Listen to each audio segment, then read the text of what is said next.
অনেক দিন ধরে শুনছি বাজারে নাকি খুব ইলিশ মাছ এসেছে, সবাই ইলিশ মাছ খাচ্ছে। তাহলে আমিও কেন বাদ যাব? তাই ছুটে চললাম বাজারে ইলিশ মাছ আনতে। বাজারে গিয়ে মনে হচ্ছিল ইলিশ মাছের মেলা বসেছে। একটা ইলিশ নিয়ে চললাম বাড়িতে গিয়ে ভাববো যে ইলিশ মাছ দিয়ে কি রান্না করা যায়। আগে বাড়ি তো পৌঁছই। বাড়ি পৌঁছেই ইলিশ মাছ ধুয়ে নিলাম। সবাই বলল এই বছরে এই প্রথম বাড়িতে ইলিশ মাছ এসেছে।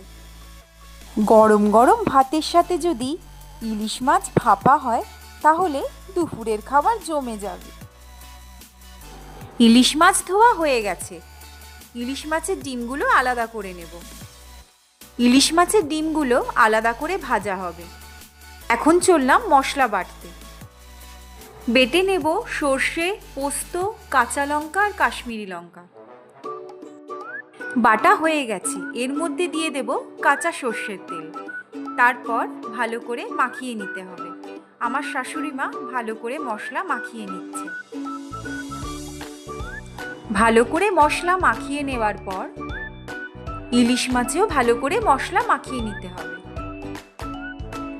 আমার শাশুড়ি মা ইলিশ মাছে ভালো করে মশলা মাখিয়ে নিচ্ছে।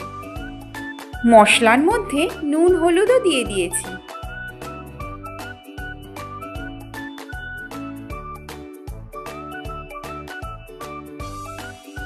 তারপর কাঁচা সর্ষের তেল ঢেলে দিয়ে কিছুক্ষণ রেখে দিতে হবে।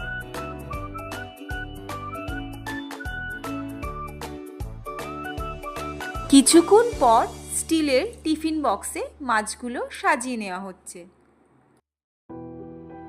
ওইদিকে গ্যাসে কড়াই বসিয়ে জল দিয়ে স্ট্যান্ড বসিয়ে দেওয়া হয়েছে।